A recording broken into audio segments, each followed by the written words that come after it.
della Costituzione, e sarà dal punto di vista dell'analisi dei problemi che sono sul tappeto, anche in termini di riforme istituzionali, ma interpreterò il ruolo di moderatore in maniera, per così dire, riflessiva, nel senso che modererò me e lascerò parlare loro perché hanno cose più interessanti da dirvi di quelle che potrei avere io. E ne ho parlato con i professori De Servo e Pasquino. Pensavo di organizzare le cose così: interventi brevi di una quindicina di minuti su alcuni temi che mi permetterò di introdurre e suggerire, che del resto sono già presenti nella locandina di cui tutti avete potuto prendere visione. Incomincerei a introdurre, poi finirò subito, il tema dicendo questo. Noi ieri abbiamo parlato di forme, diciamo così, alternative alla democrazia rappresentativa, o per meglio dire forse complementari rispetto alla democrazia rappresentativa. Resta però il fatto che, ai sensi della nostra Costituzione, dell'articolo 1 della nostra Costituzione, secondo il quale la sovranità viene esercitata nelle forme e nei modi previsti dalla Costituzione, le forme e i modi sono forme e modi di carattere sostanzialmente rappresentativo. Ed oggi quindi parleremo fondamentalmente del problema della rappresentanza, degli strumenti della rappresentanza, quindi i meccanismi per produrre rappresentanza, e delle istituzioni della rappresentanza. Come tutti sapete, la situazione è piuttosto ingarbugliata in questo momento, nel senso che noi avevamo una legge elettorale che è stata dichiarata incostituzionale dalla Corte Costituzionale, la cui sentenza peraltro non ha prodotto il vuoto, ma ha prodotto una specie di residuo di quella vecchia legge elettorale, che però la depura dagli elementi che sono stati ritenuti incostituzionali: premio di maggioranza senza soglie e assenza di preferenze.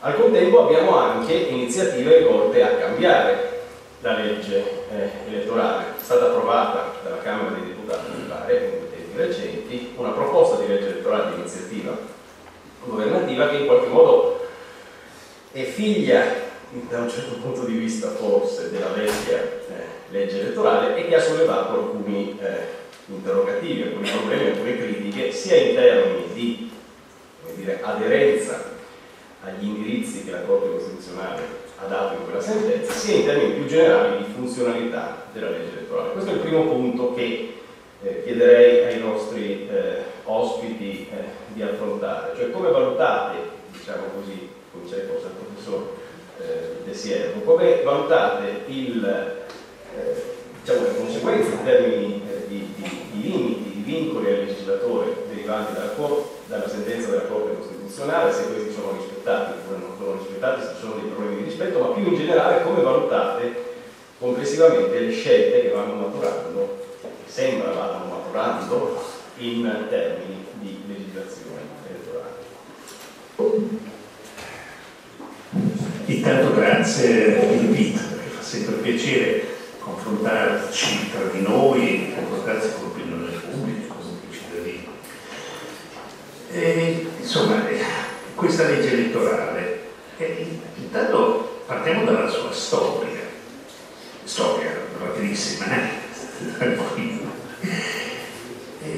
tutto questo è stato sbloccato da una coraggiosa, forse in qualche misura anche ardita sentenza della Corte, che, prendendo atto dell'immenso ritardo e del blocco assoluto che le nostre forze politiche, il nostro sistema politico ha messo in mostra negli ultimi anni, ha inciso con grande durezza e con grande perentorietà sul sistema elettorale. Non sta bene che un ex giudice parli della Corte.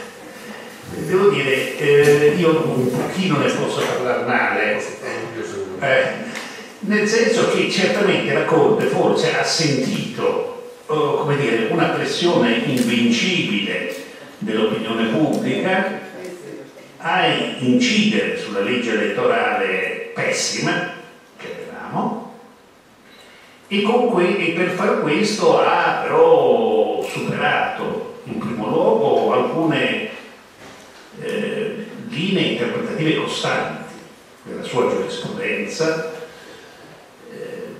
che forse normalmente l'avrebbero portata a rifiutare il giudizio, a dichiararsi sostanzialmente incompetente. Certo, cosa avrebbe potuto fare la Corte? Avrebbe potuto fare un fortissimo avvertimento, non più un mero speech, esprimere uno speech, ma per dire, cercare di mettere il nostro Parlamento con le spalle al muro, dandogli un termine sostanzialmente di alcuni mesi per cambiare quella legge.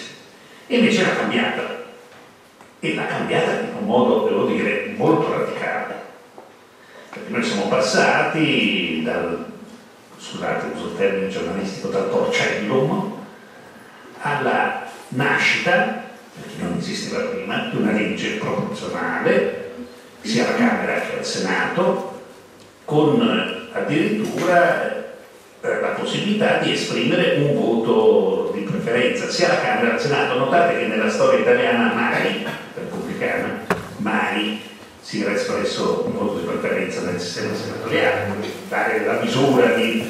cioè la Corte veramente, per rotti gli argini, ha cercato di costruire una legge elettorale, guardate bene, una legge elettorale che potrebbe anche disciplinare le prossime elezioni. E visto quello che sta succedendo nel nostro sistema parlamentare, potrebbe anche darsi che il corpo elettorale italiano si trovi inopinatamente, devo dire, a dover votare tra, speriamo di no, tra qualche mese, con un sistema elettorale di tipo proporzionale, di un certo tipo, con un voto di preferenza sia alla Camera che al Senato. Ora io personalmente, per dirla con grande franchezza, sono ero un vecchio proporzionalista, ero per un sistema proporzionale corretto, sarei per anche esprimere limitati voti di preferenza, ma non mi piace che questa decisione sia arrivata non il Parlamento repubblicano alla Corte Costituzionale, con qualche forzatura nell'ammettere il giudizio, cosa che prima non si era mai ammesso sulla base di norme processuali, ma anche per una certa arditezza contenutistica. Pensate che c'è un principio tradizionale delle sentenze della Corte che dicono che le leggi elettorali sì, si possono cambiare, ma devono essere autosufficienti, devono funzionare, in realtà la Corte si è resa ben conto che questa legge, così come lei l'ha potuta modificare, non può funzionare da sola, per dirne solo una. Non c'è scritto da nessuna parte che ci sono le preferenze, quindi la scheda di Stato, la scheda su cui noi votiamo, non ha gli spazi fisici, lì ci sono tutte le norme conseguenziali. La Corte ha detto, vabbè, ma qui è chiaro, lo si può fare con un regolamento. Ora, nessuno di noi aveva mai detto che in una materia elettorale si possano usare i regolamenti. Può darsi che tutto cambia per necessità.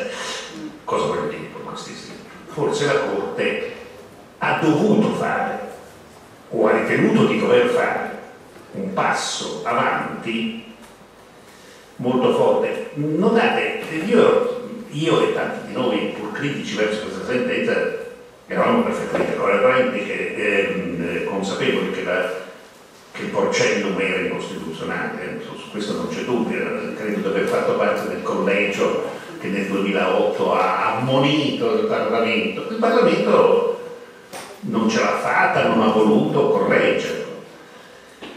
Forse si poteva trovare una via intermedia, ma i fatti sono questi.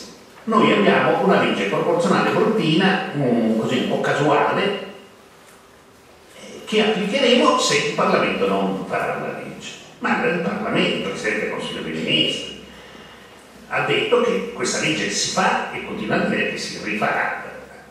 Ora, questa legge, il disegno di legge di riforma per la legge elettorale, è un disegno di legge, come dire, estremamente...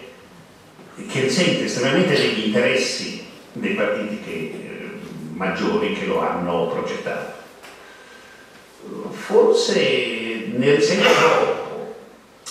È un testo molto semplicistico, molto forte, devo dire, io questo l'ho anche scritto, pur avendo grande simpatia verso la capacità di spinta dell'attuale Presidente del Consiglio, che forse ce la farà con il suo carattere così determinato a, speriamo, sbloccare.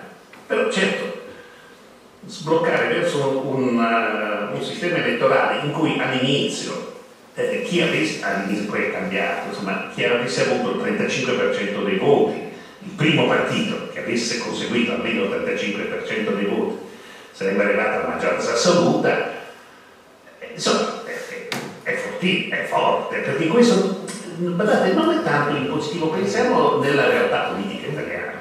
Vuol dire che un corpo elettorale che ha più del 60%, magari il 64% dei votanti vota per altri partiti, non si trova governato da chi ha conseguito il 35,5%.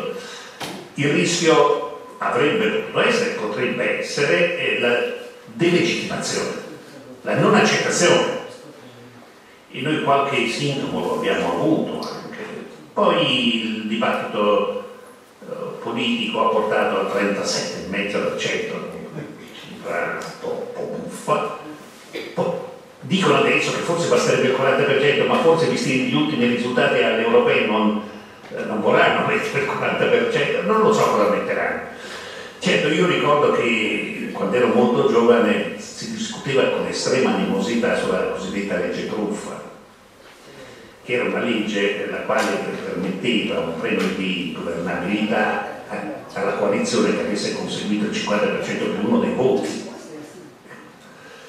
E certo, passare dal 50% dei uno dei voti, legge truffa, a una legge che prevede il 37% e poi semmai mi sembra poi una legge rozza, perché anche il fatto che poi si vota tra due schieramenti se nessuno consegue.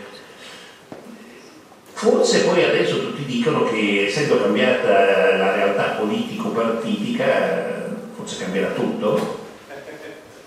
Non lo so, insomma, forse devo dire è una legge largamente insufficiente. L'altro aspetto molto insufficiente, secondo me molto che merita critiche o una riflessione critica, sono queste soglie. Non che i sistemi elettorali non prevedano e non debbano prevedere delle soglie minime di rappresentanza, queste sono sempre esistite, lo si dica o non lo si dica, lo si può dire anche in modo espresso, ma le soglie che cambiano a seconda degli schieramenti, se tu sei dello schieramento che vince ti basta il 4%, se tu sei dello schieramento che non vince ti ci vuole l'8%, poi invece la coalizione, la sensazione che questi meccanismi siano meccanismi per indurre le forze minori ad aggregarsi in schieramenti elettorali intorno alle forze maggiori, con esiti poi un po' paradossali. Tra tutti, quello più paradossale è quello che i voti del partito di una coalizione che non consegue il 4% non vengono rappresentati, non vengono eletti i deputati, però quel 3,5% serve per far scattare l'aliquota nazionale, cioè è un sistema elettorale troppo strumentale, troppo costruito sugli interessi che poi rischiano di essere interessi a breve dei partiti politici. Infatti è bastata un'elezione europea, che è un'elezione diversa, perché vabbè, tutto qui. Poi nessuna preferenza, io ripeto, la mia vecchia passione erano le poche preferenze. Devo dire, noi nelle elezioni europee e nelle elezioni comunali abbiamo dato le preferenze. Non mi sembra che siano emersi fenomeni di degenerazione tali quali ci sono stati rappresentati se si introduce una preferenza. Tra l'altro, ultima riflessione, pensate solo che se davvero, come c'era in quel progetto di legge, i collegi prevedessero da 4 a 6 posti da assegnare, quindi le liste dei candidati sono liste molto brevi. Ora, che dare un voto di preferenza possa agevolare una impropria presenza di gruppi di pressione entra in una lista da 3 a 6 che è formata, si spera, consapevolmente dai partiti politici, questo è davvero strano.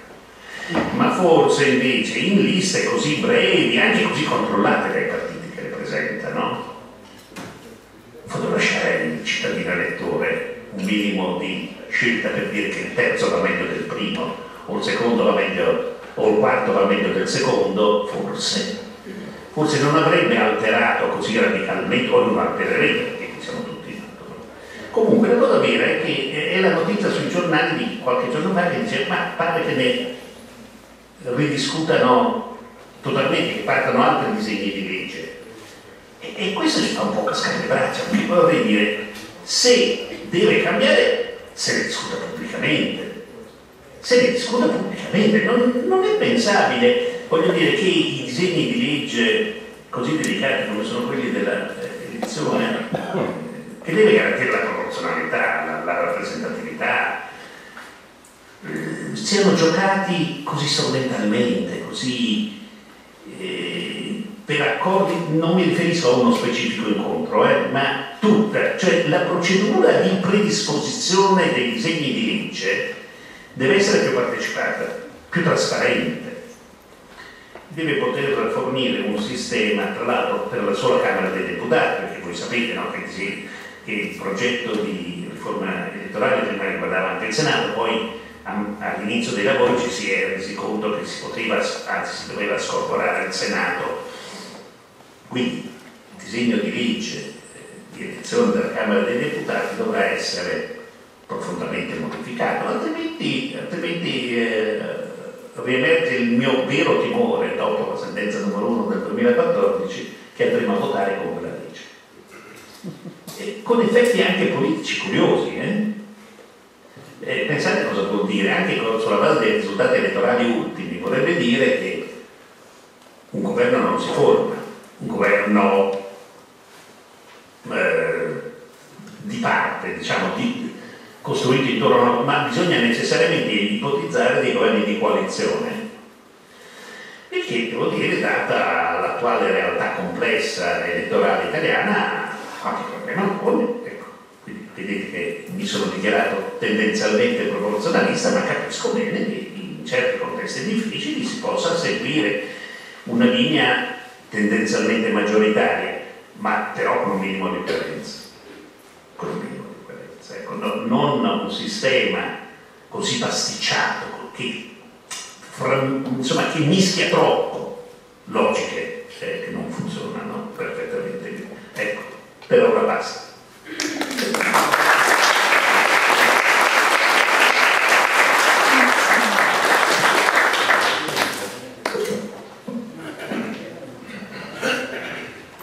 Ma i sistemi elettorali possono offrire materiali per tutta una vita di studi e apparentemente anche per tutta una vita di tentativi di riforme, in special modo se particolaristiche, partigiane, orientate semplicemente a fare vincere chi si vuole, in una certa misura, perché poi per fortuna ci siete voi elettori che dicete che non volete esattamente quello che volevano i partiti o i loro dirigenti e cambiate voto, e quindi forse dovremmo cominciare a dire che per valutare un sistema elettorale dovremmo utilizzare un criterio fondamentale: quanto potere dà agli elettori.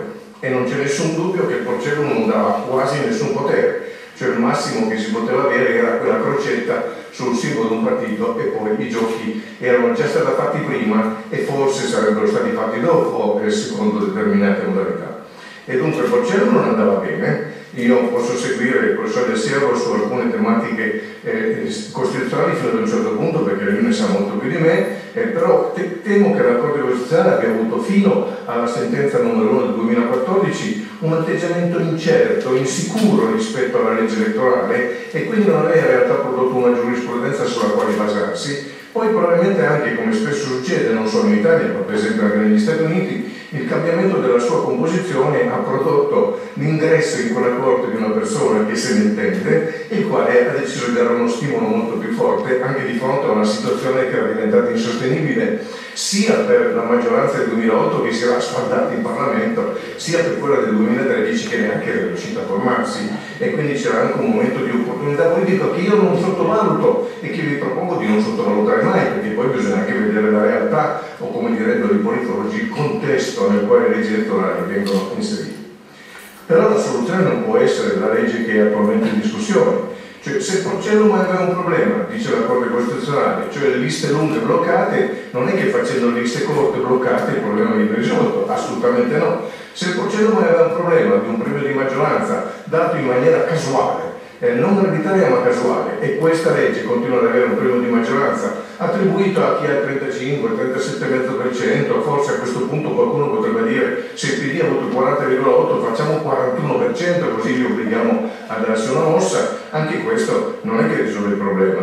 Se il Porcellum aveva questo problema, cioè che l'elettore non poteva scegliere il candidato, e il dire semplicemente una preferenza, ma non so se è stato detto esattamente così, non è che risolve di nuovo il problema, fermo restando che io devo ricordare a voi, non a me perché mi ricordo benissimo, che era uno dei referendari del 1991, quel famoso referendum sulla preferenza unica che sblocca poi tutto il discorso sulla legge elettorale. E dunque passare dal Porcellum al Porcellinum non risolve il problema. Questa legge elettorale è una legge incostituzionale, potremmo dire un po' meno incostituzionale, ma incostituzionale.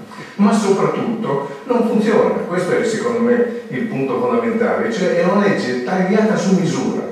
Per i due protagonisti, credo su questo sarei un pochino più critico di De Siervo in questo incontro, quelli che erano allora i capi dei due partiti più grandi ma non abbastanza grandi, si incontrano e decidono che cosa ci serve. Ci serve nominare i nostri parlamentari, se siamo d'accordo facciamo questa legge, e siamo d'accordo, però a questo punto uno dei due capi, primo è meno capo, ma secondo non è affatto sicuro che arriverà al secondo posto, e quindi neanche quello vuole, perché ovviamente non passerebbe, non avrebbe nessuna possibilità di ottenere il premio di maggioranza.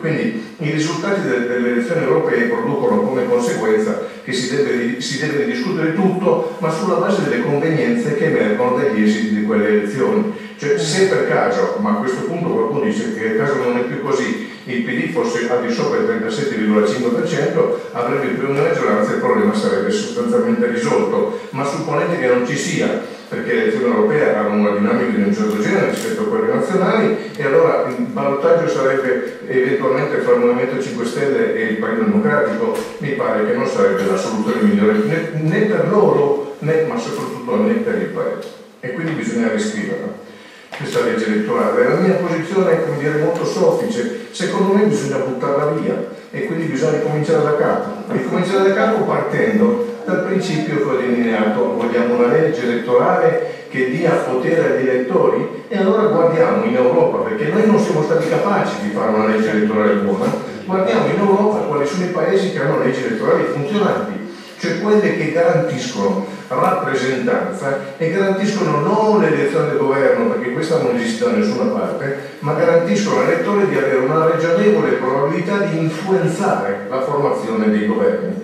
Questo è quello che bisogna fare, dimenticando tutti i giochini, il sistema elettorale tedesco in senso spagnolo o viceversa, mi pare una combinazione pazzesca, assolutamente indigeribile, tutte queste piccole clausole messe lì così, che naturalmente creano incertezza e poi creano inconvenienti, come diceva De Siervo, e tutta una serie di ammenicoli che in realtà non danno potere agli elettori, ma danno potere ai capi dei partiti. E una volta avrei detto, ma non sono disposto neanche a non dirlo oggi, ai capi delle correnti, perché poi i candidati non vengono scelti solo dal capo del partito, ma dai capi delle correnti, o se volete delle sensibilità all'interno dei diversi partiti. Questo non mi piace. Però per dare una risposta a che tipo di legge elettorale, cioè fermo restando che bisogna buttarla a mare, credo che nel frattempo sia lì che galleggia già sul mare, resta da vedere quando va a fondo, e probabilmente ci andrà. E credo che bisogna guardare i due paesi che hanno le leggi elettorali che funzionano. Capisco che c'è qualcosa di più, e probabilmente lo toccheremo nella domanda successiva, ma non c'è nessun dubbio che la Germania ha un sistema elettorale proporzionale con clausola di accesso al Parlamento che funziona. funziona dal 1949 a oggi. Non chiedetevi perché la Germania è così forte se non siete in grado di rispondere perché il sistema politico funziona benissimo, produce una serie di conseguenze positive, consente di governare l'economia, di governare il paese, poi per aggiungere che consente anche di governare l'Europa, ma non solo quello naturalmente. Quindi si può guardare benissimo alla proporzionale tedesca che risolve molti dei problemi che la Corte ha messo in evidenza. Fra l'altro consente anche di scegliere i candidati perché dei collegi uninominali, consente di dare un'indicazione di governo quando i partiti si alleano prima delle elezioni, come hanno fatto ripetutamente, poi i dati qualche volta spingono verso la grande coalizione, ma non è il sistema proporzionale che produce la grande coalizione, sono decisioni dei capi dei partiti. Perché se i socialdemocratici ci avessero voluto, ma giustamente non l'hanno voluto, potevano fare una coalizione di sinistra, socialdemocratici, verdi e Linke, ma la Linke è un partito ambiguo, forse persino un po' anti-europeo, certamente fatto da coloro che avevano lasciato i socialdemocratici e che quindi avevano indebolito il partito, e quindi il socialdemocratici ci ha detto no, e a quel punto non rimaneva che la coalizione con la Democrazia Cristiana. L'altro sistema elettorale che funziona è il sistema elettorale francese, che è un doppio turno, come so che devo dire di collegio, dirò meglio, è un doppio turno nei collegi uninominali, fra l'altro doppio turno elettorale. Chi non ottiene il 50% più uno al primo turno non è eletto, passano al secondo turno coloro che superano una certa soglia, che in Francia è molto elevata, che naturalmente è flessibile, può anche essere fatta scendere, purché sia una sola, purché sia chiara a tutti, e a quel punto rimangono in lista i candidati che hanno superato quella soglia. Il sistema francese, come il sistema tedesco, ha un pregio che io non voglio in nessun modo sottovalutare, e cioè che dà 2 voti. In Germania l'elettore ha 2 voti sulla stessa scheda, per il candidato nel collegio uninominale e per il partito. In Francia i 2 voti sono al primo turno e al secondo turno. Questo consente a tutti voi, me compreso, di cambiare idea tra il primo e il secondo turno. Ho perso il mio candidato, ma qual è, come si direbbe non in Francia, perché l'inglese lo parliamo poco, qual è il second best? E a questo punto scelgo il candidato meno sgradito. Naturalmente lo scelgo anche sulla base della situazione che il candidato mi prospetta, con chi andrò a fare il governo se entrassimo in Parlamento in un certo modo. Questi 2 sistemi sono entrambi impraticabili. Entrambi funzionano, anche la Francia funziona meglio dell'Italia, nonostante tutto. Entrambi funzionano e risolvono molti dei problemi. Il problema della preferenza viene risolto nei collegi uninominali. Fra l'altro i collegi uninominali consentirebbero anche di scegliere il candidato attraverso eventuali primarie, le cosiddette parlamentari. E nel caso tedesco i collegi uninominali danno un'indicazione molto precisa, perché lì bisogna avere un candidato forte se si vuole vincere, e quindi si sceglie un candidato, come diciamo in politichese, radicato sul territorio. Questi 2 sistemi esistono, non si capisce perché sono scomparsi dalla discussione, devono ritornare nella discussione, smettendo una volta per tutte di pensare che noi italiani siamo in grado di inventarci un sistema elettorale migliore di quelli esistenti. Non è certamente così, e lo abbiamo ripetutamente provato. Fatemi fare solo una piccola digressione sulla legge truffa, perché io non sono affatto contrario in linea di principio ai premi di maggioranza, e credo che neanche voi, e infatti abbiamo delle leggi elettorali in questo paese che hanno un premio di maggioranza. Il sindaco che vince al secondo turno si porta in consiglio comunale una maggioranza, ed è giusto che sia così,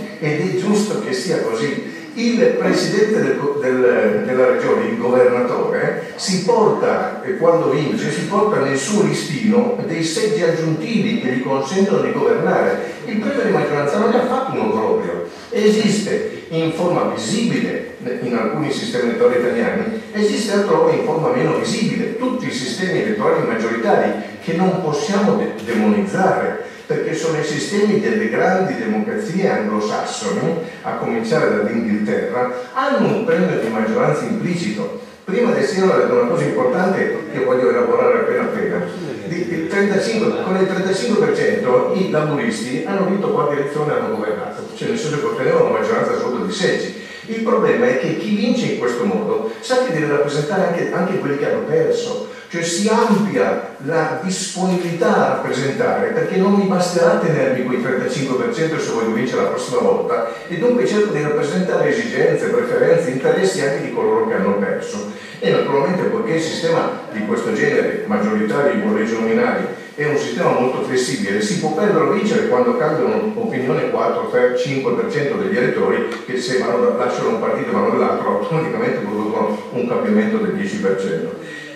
Inghilterra, Gran Bretagna, forse devo cominciare a dire Inghilterra visto che la Scozia ha intenzione di andarsene. Inghilterra, Stati Uniti, Australia, Nuova Zelanda, Canada e vi ricordo incidentalmente, perché qua il discorso diventa più complicato, che persino l'India ha il sistema inglese in una situazione di straordinaria differenziazione sociale, etnica, economica di vario genere, eppure l'India è un paese governato, cioè un paese dove ci sono 812 milioni di elettori e vota circa il 70%, è governato anche attraverso questo sistema elettorale. La legge truffa fu truffa, ma non nei suoi meccanismi, nelle sue conseguenze. Lo dico qui perché certo oggi sarebbe accettabile la legge truffa. Fu truffa perché se per caso quella maggioranza di governo otteneva i due terzi dei seggi, quella maggioranza di governo che, come disse Calamandrei, che De Serro lo conosce certamente meglio di me, praticava l'ostruzionismo di maggioranza nell'applicazione della Carta Costituzionale, quella maggioranza avrebbe stravolto la Carta Costituzionale grazie ai 2 terzi. Era quello che secondo me preoccupava di più una parte di elettori, che sono comunque quelli sempre decisivi. La legge truffa non scattò, si dice, per 55-60.000 voti, con una qualche inclinazione di alcuni scrutatori a dichiarare nulle alcune schede per qualche vizio formale, ma non riapri questo, perché se riapri questo poi magari mi chiedete dei grillini e delle ultime elezioni e dei vari brogli e così via. Però quello voglio dire è che il sistema è un sistema che prevede un premio di maggioranza è accettabile, purché sia chiarissimo il premio, sia in un certo senso ben definito, predefinito e consenta effettivamente che una minoranza cospicua diventi maggioranza e che governi in maniera trasparente e responsabile il Paese. La legge in discussione alla Camera, o non so bene dove è finita, al Senato, anche perché qui non si sa bene che cosa fanno, perché di nuovo ragionano sulla base semplicemente di qualche vantaggio che pensano di ottenere, quella legge deve essere cestinata.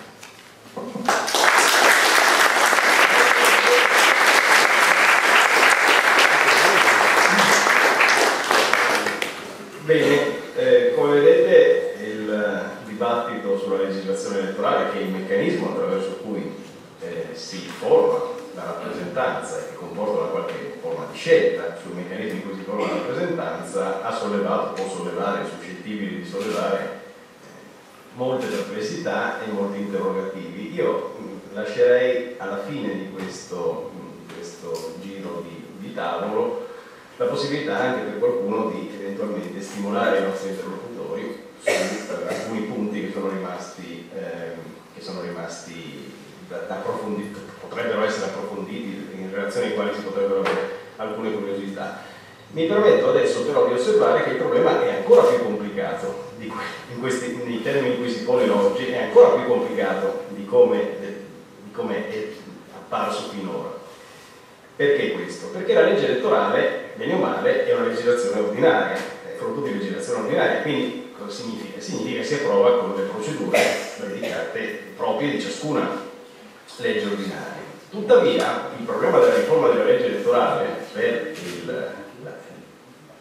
le circostanze in cui viviamo, oggi più che mai probabilmente è intrecciato con un altro problema che rimanda non già però a una riforma legislativa, ma addirittura a una riforma costituzionale.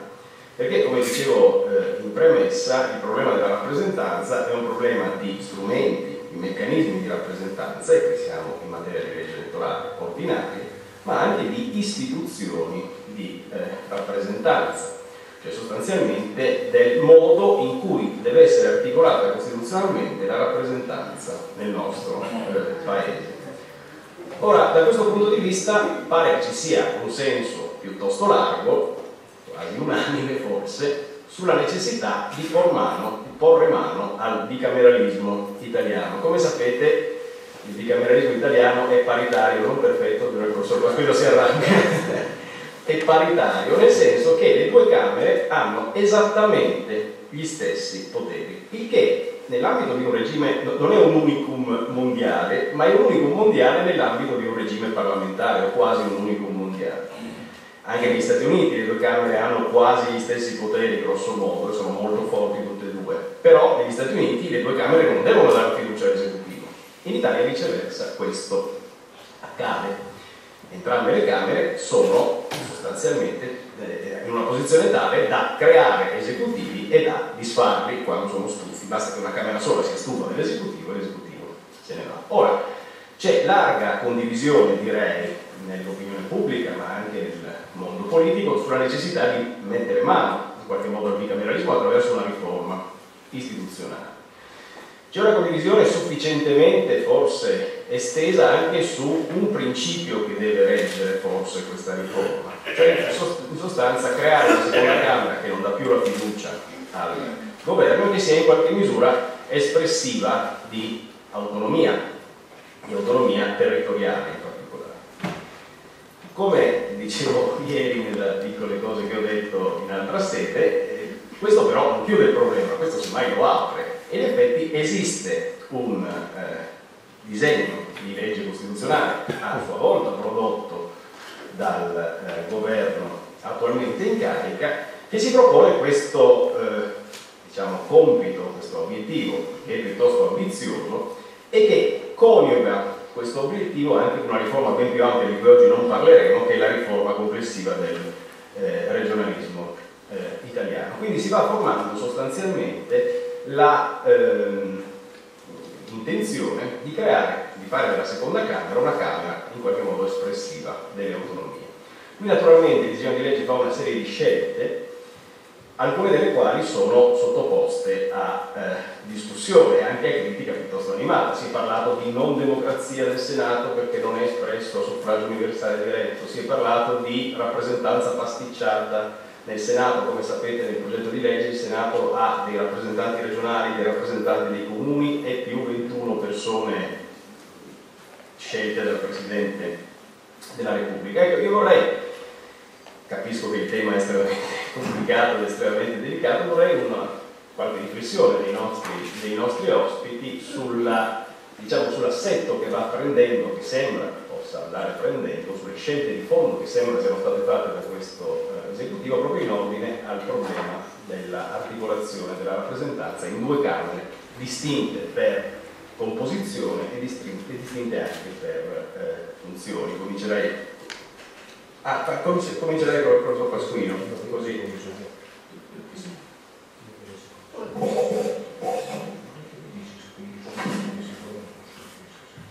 Sì, se il pubblico può, ci sono sedie qua, quindi stiamo anche più compatti. Perché non parli? No, è più facile, se vengono vicini parlano più facilmente, non li sentiamo. Sì, no, perché dico non parlano mentre voi parlate.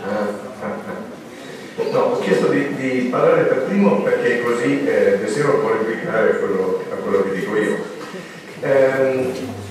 Vorrei sottolineare anzitutto, e ringrazio naturalmente per aver detto non bicameralismo perfetto, che esistevano delle alternative in Assemblea Costituente al bicameralismo che è stato poi introdotto, una delle quali era molto semplicemente il monocameralismo.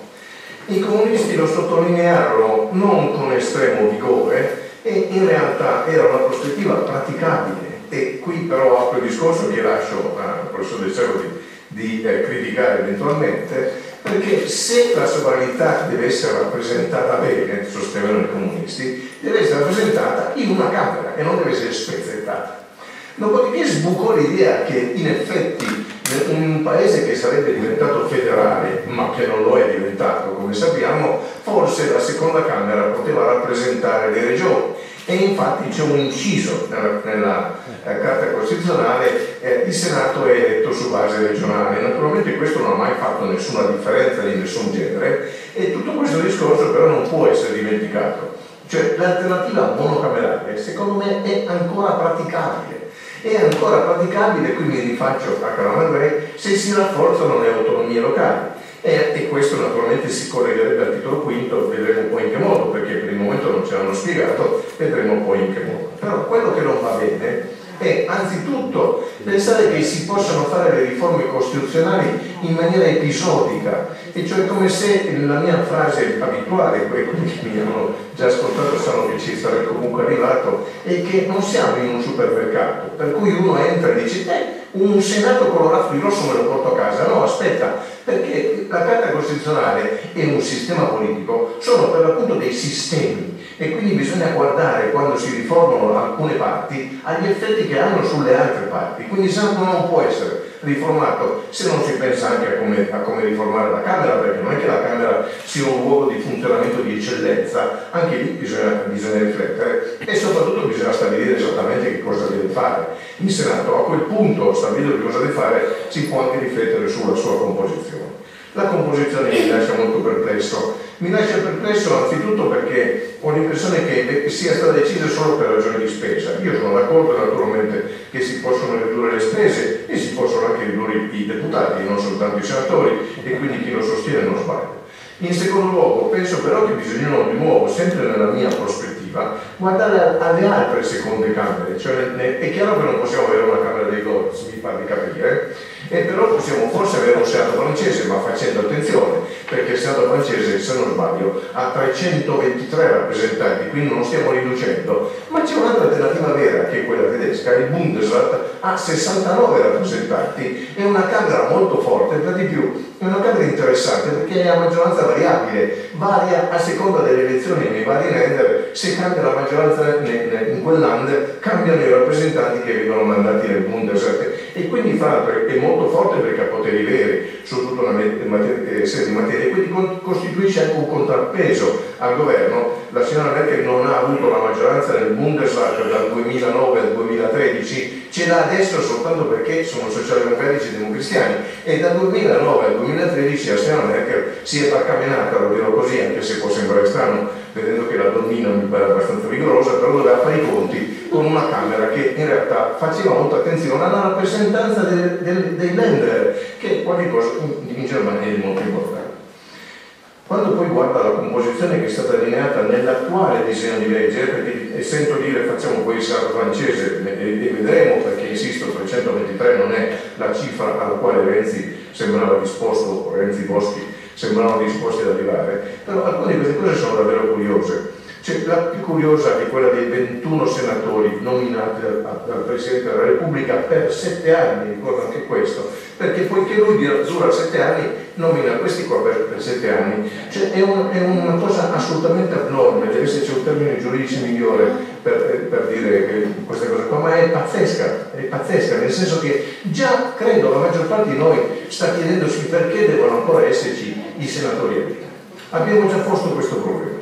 Già ci chiediamo perché Napolitano deve arrampicarsi sugli specchi regolarmente quando deve nominare dei senatori a vita, e si è arrampicato sugli specchi. Lo dico con grande rispetto per il Presidente, ma si è arrampicato sugli specchi. E adesso gli diamo il potere di nominare 21 senatori per 7 anni, fra l'altro con una ciliegina che il Presidente della Repubblica non diventa senatore a vita, ma diventa deputato a vita, che anche questa è una cosa folle. Cioè, mi chiedo quale mente contorta si sia esercitato su questo tipo di modalità di rappresentanza. Allora, buttare a mare questo, cioè non devono essere, o il Senato è tutto nominato, e si può benissimo giungere a questa soluzione, che è la soluzione canadese, tutto nominato dal governo, che poi naturalmente dal primo ministro, però poiché i governi cambiano anche i senatori in Canada. Oppure bisogna trovare delle modalità che siano di rappresentanza vera, ma per dare una rappresentanza vera bisogna decidere che cosa vogliamo rappresentare e che compiti il Senato deve avere. Vogliamo togliere la fiducia solo perché l'ultima volta il Senato è stato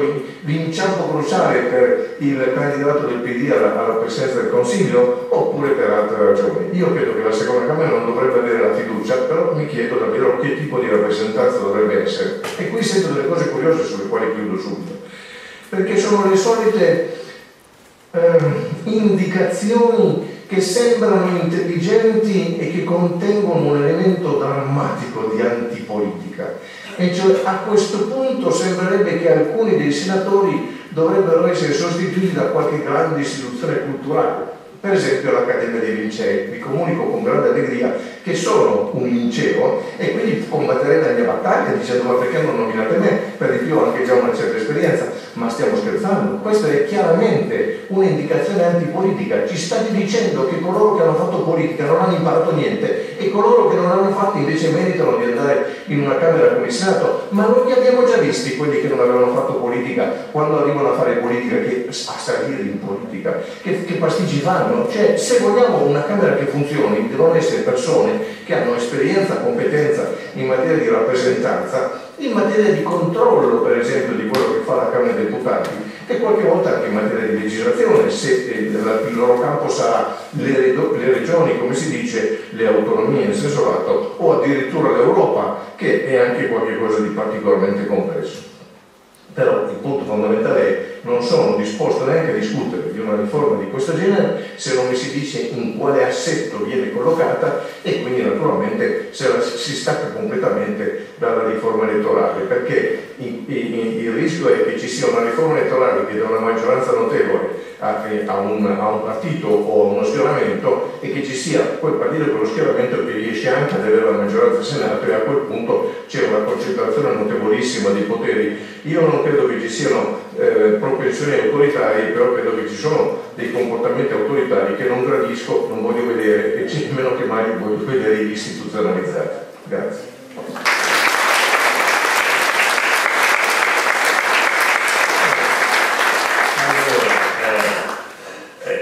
Qui sarò lievemente più lungo, ma poco, anzi mi scuso della frettolosità delle affermazioni, ma insomma, però c'è da dire, è un bel campo per i costituzionalisti. Allora, partiamo da una micro citazione.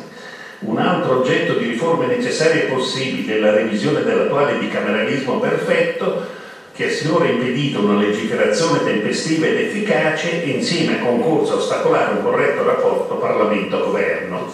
Giuseppe Dossetti, 1995. Quando Dossetti si impegnò, come ben noto, in quella stagione tra il 93 e il 95 in modo molto intenso, lui che era ormai un anzianissimo ex costituente molto famoso, per combattere quella linea di demolizione delle istituzioni democratiche che passava nei primi governi Berlusconi, per dirla assolutamente in modo chiaro. Ecco. È interessante che nel 95, dopo 20 anni, siamo allo stesso punto. Quindi trovo confermato quello che uno slogan dei comitati Dossetti di allora, che fecero un buon lavoro allora, che avevano questo slogan: principi da custodire, istituti da riformare. Quindi la Costituzione la si difende nel suo nucleo valoriale e non solo, anche nel suo nucleo organizzativo fondamentale, ma gli istituti da riformare per mantenere vitale la Costituzione repubblicana sono tanti. Uno di questi, dopo CNEL è il secondo, è il Senato uguale, paritario, non ha senso, non ha utilità istituzionale, non ha, perché anche il doppio esame, quello nei sistemi monocamerali lo fanno con una doppia lettura delle commissioni, cioè, ma voglio dire, e d'altra parte sono passati altri 20 anni da quando Dossetti diceva questo, e Dossetti non era il primo a dire che il Senato andava cambiato. Diamoci tutti una scossa, pur nel difendere seriamente il valore della Costituzione Repubblica. Ed è l'unica ratio, attenzione, io concordo molto con quello che ha detto Pasquino, è che se deve essere un sistema bicamerale differenziato, è il Senato delle autonomie territoriali. Qui io innesto una mia esperienza particolare. Io, non solo sono un costituzionalista, un po' esperto di diritto regionale, ma ho avuto l'avventura di essere alla Corte Costituzionale dal 2002 al 2011, cioè gli anni in cui abbiamo cercato di prendere sul serio il titolo quinto della seconda parte della Costituzione. Prendere sul serio è l'espressione che un nostro collega cortesemente ha usato, ha detto: la Corte sta cercando di prendere sul serio. Il governo e il Parlamento non hanno preso sul serio, sapete chiaro, il titolo quinto, che era scritto male, con moltissimi difetti, ma certo che è stato abbandonato a se stesso. E allora l'esito di tutto questo è stata questa giurisprudenza faticosa, discutibile per i tanti passaggi della Corte, ma pensate soprattutto l'aumento della conflittualità. E quando io sono entrato alla Corte, ogni tanto guardo cerco di fare statistiche, le sentenze in materia Stato-Regione rappresentavano il 20% delle sentenze della Corte, e quando ne sono uscite era schizzato al doppio. Quello che era il 20% è diventato il 200% in 10 anni, in poco più di 10 anni, il che indice che non funziona la Costituzione e non funziona la reattività del sistema politico nell'attuazione della Costituzione. Allora, occorre un Senato dell'autonomia, ma perché? Perché per quanto si scriva molto meglio, e si può scrivere molto meglio il titolo quinto, è ineliminabile che i confini precisi tra Stato e Regione vengono aggiustati, determinati, riaggiustati anno per anno, quinquennio per quinquennio, attraverso la legislazione ordinaria.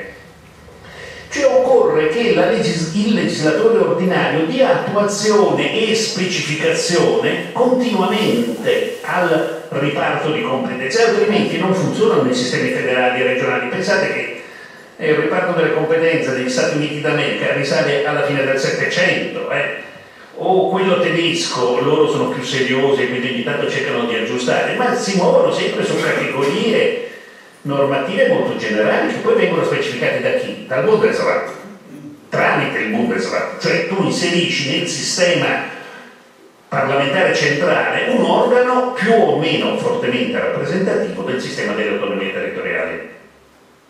Allora occorre, ed è l'unica razza, l'altra razza mi permetto di dire, i lincei o le curiose tesi del mio amico Gustavo Zagrebelsky, i saggi, no? Improvvisamente escono fuori i saggi che sono tanto saggi e tanto superiori ai politici, politicanti, rappresentati come mestatori di cose amministrative, che poi i saggi vengono eletti dal corpo elettorale. Ora, che il corpo elettorale elegga i saggi quali sono superiori alle classi politiche invece mestatori, insomma, non prendiamoci più in giro.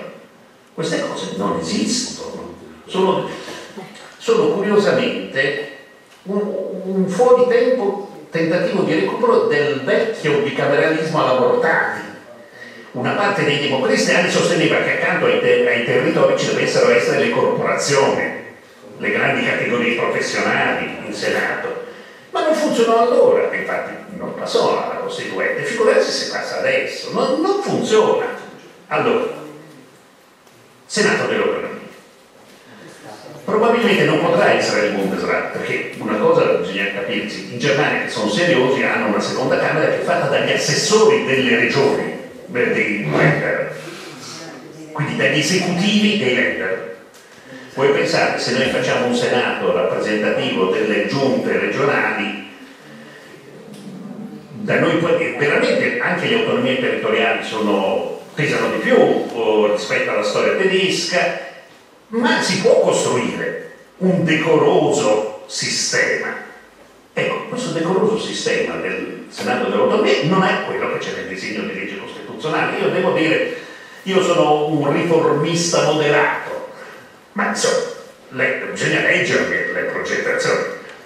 C'è un problema di pessima qualità della progettazione legislativa. La composizione del Senato sarebbe di questo genere.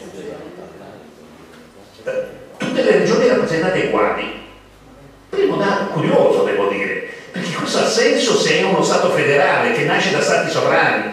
Negli Stati Uniti d'America è evidente che l'Alaska ha lo stesso numero di New York, dello Stato di New York, ma perché? Perché prima erano Stati sovrani che ci hanno messo nello Stato, e allora si capisce che ci siano 2 senatori per Stato, a prescindere che poi dalle funzioni.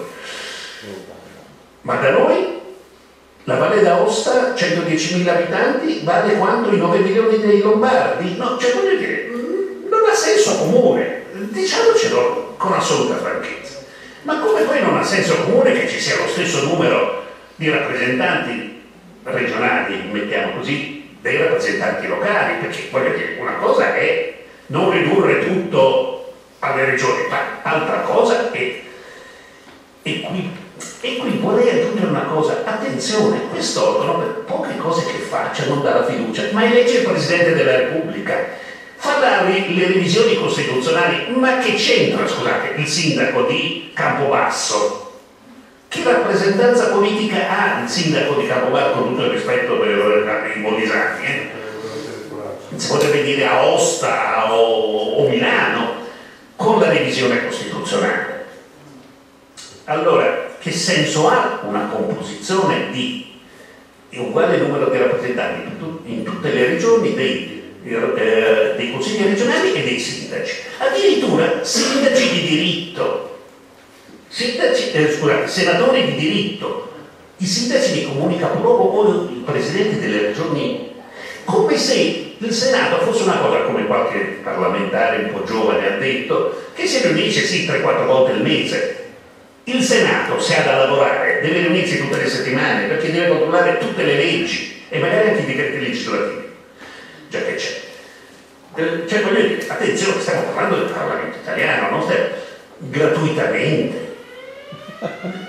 Una cosa è la retribuzione parca, una cosa è risparmiare i soldi della politica, una cosa è abbassare il numero dei parlamentari, ma perché dobbiamo avere 630 deputati, scusate tanto?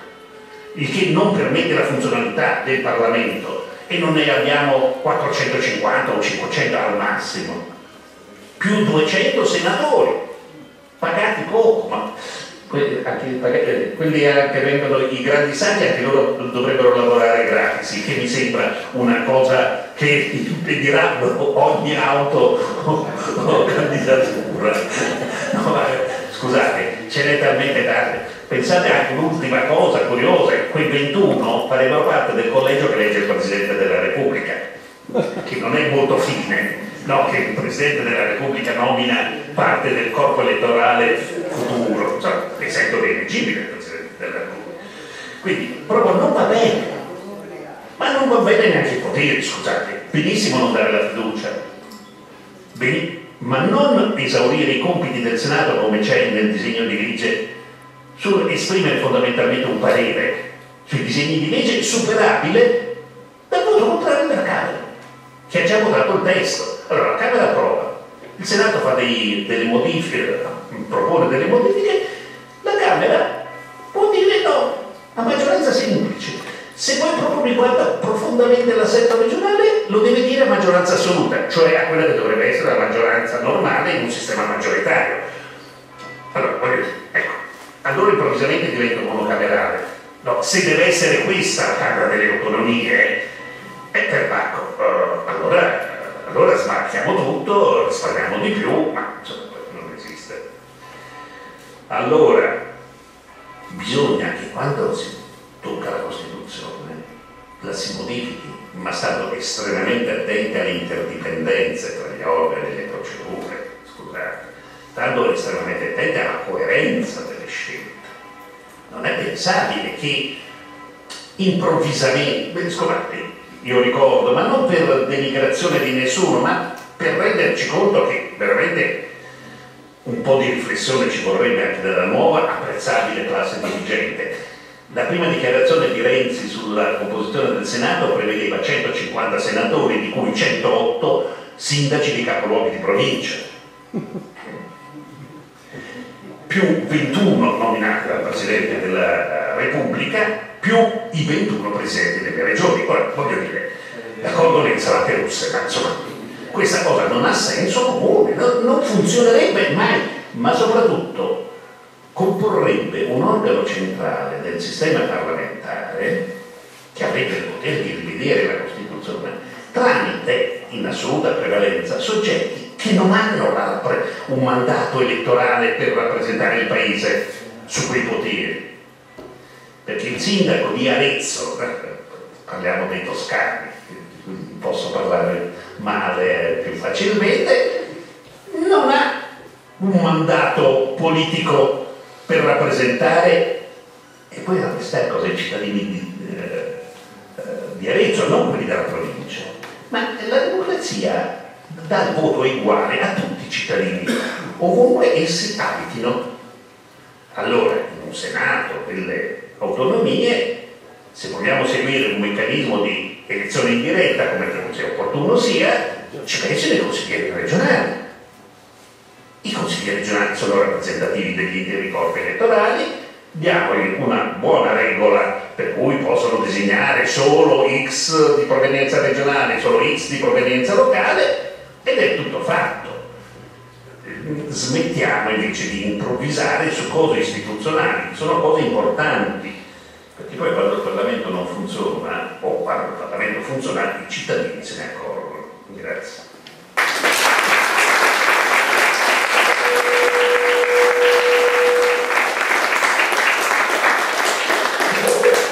Bene, ringraziamo i nostri due ospiti e abbiamo ancora una ventina di minuti di tempo, grosso modo, per diciamo, sentire anche le curiosità eventuali, gli interventi eventuali di qualcuno di voi che voglia intervenire su un tema che si è dimostrato, diciamo, necessario forse da toccare, anzi probabilmente necessario da toccare, una serie di temi che sono stati necessari da toccare, ma con molte incognite, molte perplessità, molte cose in sospeso.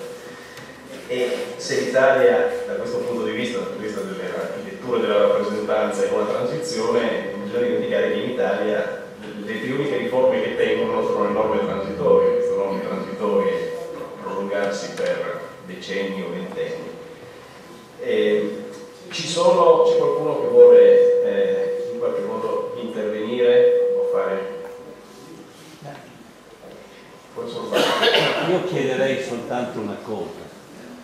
In tutti questi discorsi, che andrebbero ampiamente disboscati, forse sarebbe opportuno prendere in considerazione che l'Italia è partecipe dell'Unione Europea e ci sono norme relative ai rapporti fra il Parlamento e il Parlamento europeo, fra i Parlamenti nazionali e i Parlamenti europei.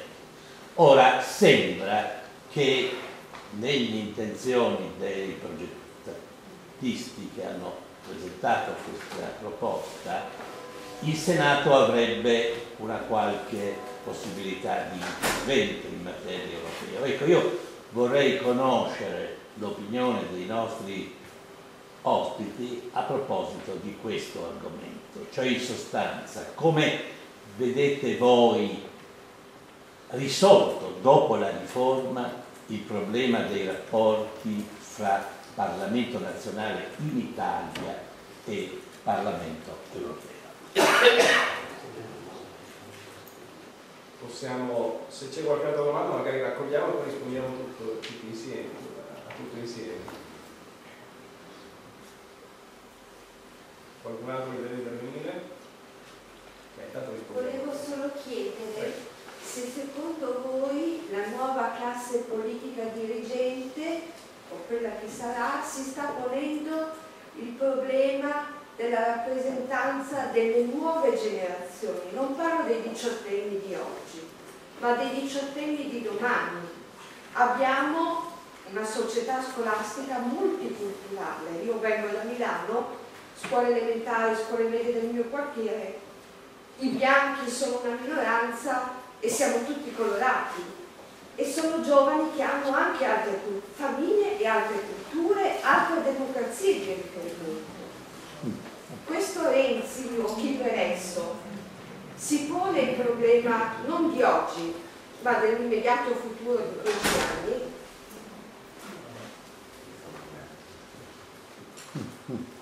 C'è qualche altro intervento? No, mi pare che ci siano cose da dire su queste cose puntualmente. Bene, chi vuole cominciare? Sono due cose molto diverse, molto rapidamente.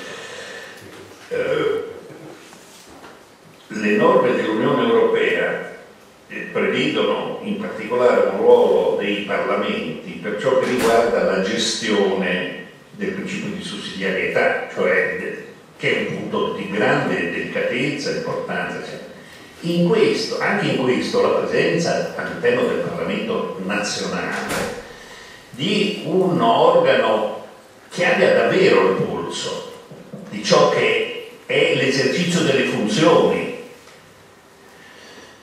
può arricchire notevolmente e può soprattutto rendere il nostro Parlamento più, questo è un generale può introdurre un Senato dell'autonomia, può rendere il nostro Parlamento più consapevole di ciò che è l'amministrazione pubblica italiana, locale e o regionale e o nazionale.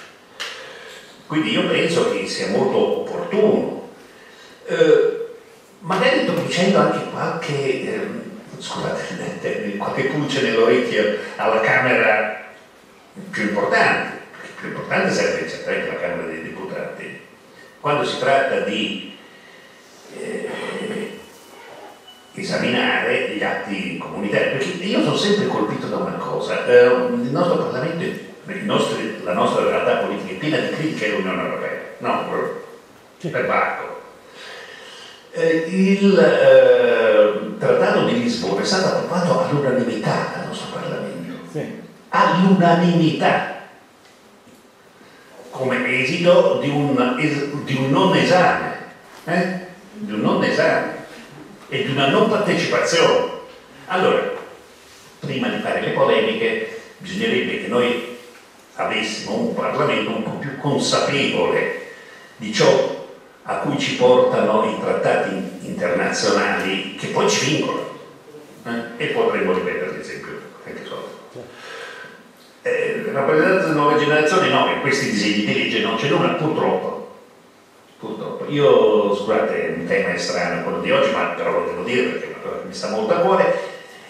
Non è da paese civile rispettoso dei principi da custodire della Costituzione che nel nostro paese ci siano circa 5 milioni di cittadini non italiani, stranieri, i cosiddetti extracomunitari, che qui lavorano da anni, che non hanno compiuto reati, i cui figli parlano i dialetti, i cui figli sono tifosi della squadra locale di calcio, ma non sono cittadini italiani.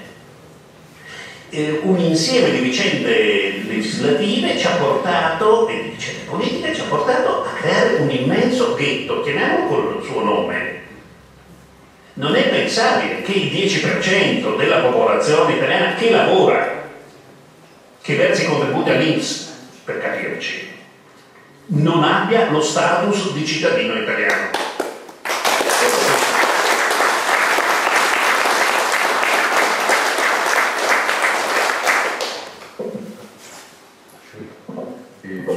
Del siervo multiculturale ho ottenuto l'applauso a cena aperta e io sono d'accordo che sia chiaro, solo che ho l'impressione, la risposta alla domanda della signora è no, la classe dirigente italiana non si è posto il problema e si pone per altri problemi prima di arrivare lì. Se lo farà quando diventerà urgente, cioè quando questi 5 milioni cominceranno in maniera variamente organizzata in alcune zone del paese a rivendicare determinati diritti che forse dovrebbero essere non concessi, ma che dovrebbero essere riconosciuti, questo è il verbo, naturalmente secondo determinate caratteristiche, ponendo qualche tipo di barriera, lo dirò così, di ostacolo per diventare cittadini degli Stati Uniti. Bisogna avere l'istituto per un certo periodo di tempo, ma soprattutto conoscere la Costituzione, visto che siamo al Festival della Costituzione, forse anche questo sarebbe una richiesta non assurda a coloro che volessero diventare italiani, fermo restando che potrebbero replicarsi, ma se non la conoscete neanche voi, perché non credete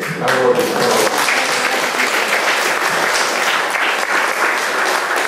Così più in pareggio, Vedi, sta pari. così sono pari. Adesso vediamo se me la cavo sull'Europa.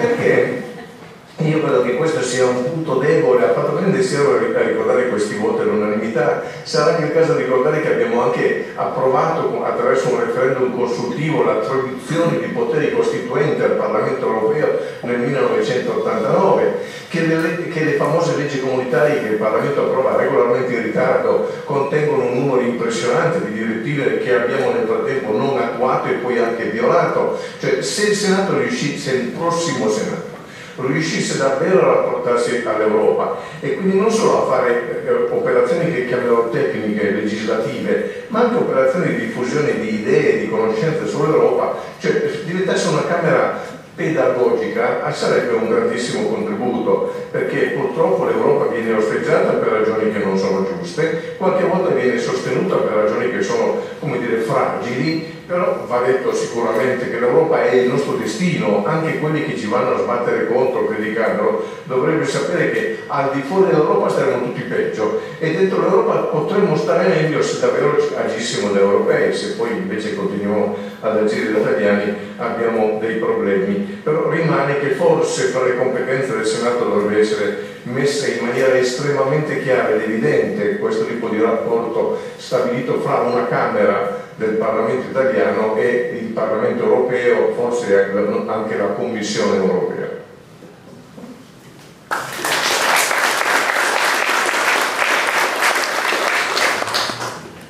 Bene, mi pare che siamo arrivati, diciamo, alle soglie dell'evento prossimo, quindi io ringrazierei i nostri due relatori per le cose interessanti che ci hanno detto, scusandomi col pubblico per una certa compressione del dibattito. Sarebbero state moltissime altre cose da dire e vi rimando al prossimo evento che avrà luogo di qui a pochi minuti proprio in questa sede. Grazie.